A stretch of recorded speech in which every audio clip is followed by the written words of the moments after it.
Raise your hand if the Haunted Mansion is your favorite Disney attraction. Oh, right, you can't see me, I'm a voiceover. My hand is up. I love the Haunted Mansion. This attraction is practically synonymous with Disney parks. The history of the Haunted Mansion is filled with lore and great stories. Hey, this is Clover with Clover Loop, and I can't wait to tell you some of my favorite things about the history of the Haunted Mansion.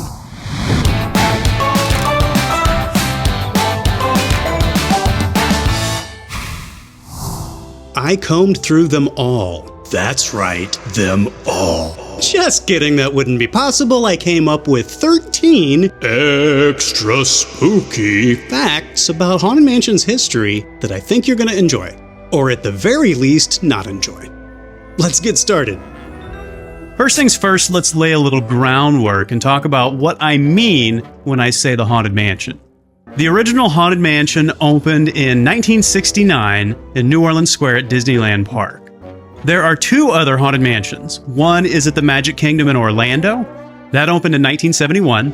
The other is at Tokyo Disneyland, and that opened in 1983. There are two other attractions that were inspired by the Haunted Mansion. Phantom Manor at Disneyland Paris, that opened in 1992. And Mystic Manor at Hong Kong Disneyland, that opened in 2013. Okay, now that we've got a little background on the Haunted Mansion, let's get to the list. There's no turning back now. The singing busts appear in every version of the Haunted Mansion except Mystic Manor in Hong Kong. And that's because it's just a fundamentally different ride. Their names from left to right are Rollo Rumkin, which is a nod to Disney Imagineer Rolly Crump, who was the creator of something called the Museum of the Weird, which was originally going to be incorporated into the Haunted Mansion but never got built, but its influences still can be seen. He's the only singing bust whose name is a tribute to an Imagineer. Uncle Theodore is next, played by Thurl Ravenscroft, who you probably know as the voice of Tony the Tiger, and also the singer of You're a Mean One, Mr. Grinch. Next is Cousin Algernon. You know him because he's wearing a derby hat, and he's the only one missing from Phantom Manor. All the other busts are there. Next is Ned Nebb. He's the only one not wearing a necktie. Finally, Phineas P. Pock, who, as the story goes, is the cousin of poet Prudence Pock, whose crypt can be seen in the line at the Walt Disney World version of Haunted Mansion. One of the original inspirations for the Haunted Mansion was the Winchester Mystery House in San Jose, California, which is known for really weird architecture. It was owned by the widow of the heir to the Winchester rifle fortune. She also believed that the house was haunted by the ghosts of people killed by Winchester rifles. The exterior of the Haunted Mansion was influenced by a house in Baltimore, Maryland called the Shipley Lydecker House, found in a book called Decorative Art of Victoria's Era. The ghost host is voiced by Paul Frees, who you know is the voice of Ludwig von Drake, Boris Badenov, the Pillsbury Doughboy, various pirates on Pirates of the Caribbean, including the Auctioneer. In the early 1970s at Disneyland, somebody went through the Haunted Mansion ride and shot one of the big pieces of glass that's used in the Pepper's Ghost illusion in the ballroom scene. And rather than replace this giant piece of glass, they just painted a spider web over it and put a fake spider in the center. There's a long-time rumor about the Mormon leader Brigham Young and how his hearse from his funeral is the one that's used in the front of the Haunted Mansion at Disneyland in California. But the Mormon Church has made an official statement where they said historical evidence shows no hearse was used. So it's a fun story, but there's no chance that that hearse belonged to Brigham Young. At the exit of the Walt Disney World version, look on the ground for a ring. Now, originally, this was a cut-off stanchion that looked like a ring, and some fan lore grew up around this anomaly on the ground. And Disney adopted the fan lore when they did refurbishments to the ride. They added a ring to the ground, so it's embedded in there permanently. And as the story goes, the bride, Constance Hatchaway, in a furious rage, threw her wedding ring, one of her wedding rings, from presumably the attic. And while you're there, stand in front of the hearse and you can hear the invisible horse whinny. I've never heard this myself, but I've read this lots of places. So is it true? Can you hear the horse whinny?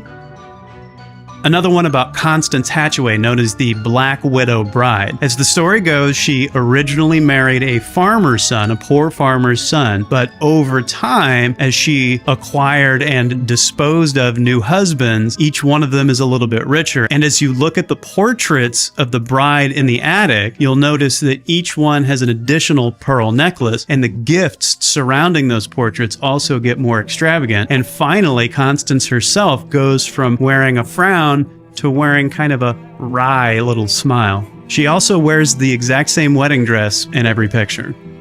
In an early version of the story of the Haunted Mansion, there's a pirate named Captain Gore who kills his wife Priscilla in a rage and then immediately regrets it and hangs himself in the attic. So this story did not end up being the one used in the Haunted Mansion, but you can see this today in the stretching room at the end when we look up to see the figure hanging in the rafters.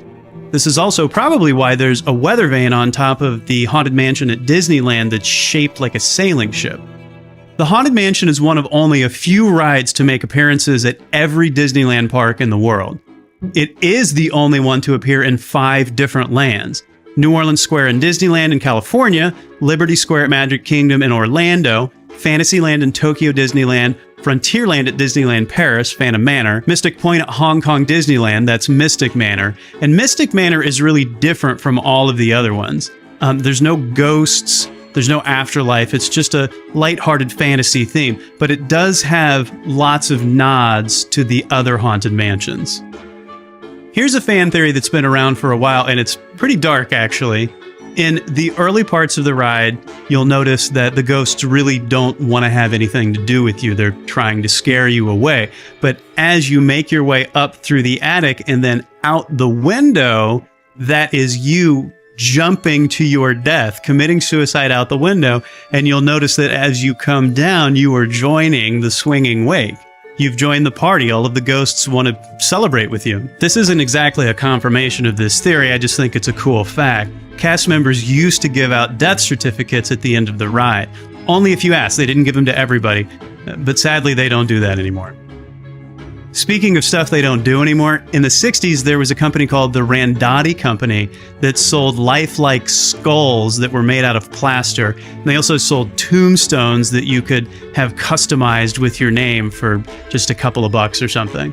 You can actually still find these on eBay, and the ones that are in really good condition are pretty expensive. They can get up near $100, but if you're a big fan, might be worth it. That same company did plaster souvenirs for Pirates of the Caribbean too.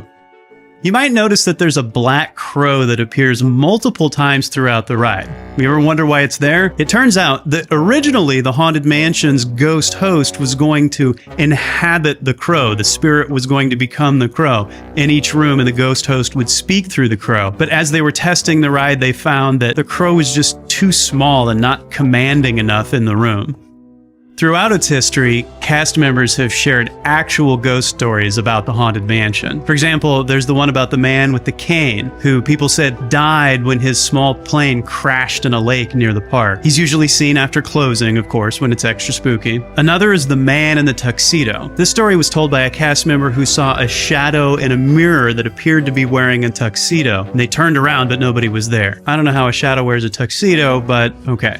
Finally, the crying boy is a boy whose ashes were secretly dumped on the ride, which, by the way, is a thing that people have tried to do many times over the years, and it is forbidden by Disney. But this legend says that the ashes of a small boy were dumped on the ride, and so his spirit inhabits the ride. He's often seen near the exit. So have you ever seen any of these ghosts on the Haunted Mansion? I never have. If you're on the Haunted Mansion at Walt Disney World, when you walk into the stretching portrait room, look for a woman standing on a high wire above a crocodile holding a parasol, because underneath her is right where the doors will open to the next part of the ride.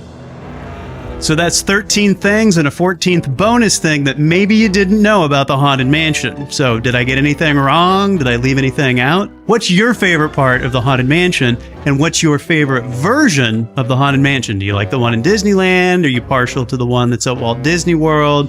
Let me know in the comments below.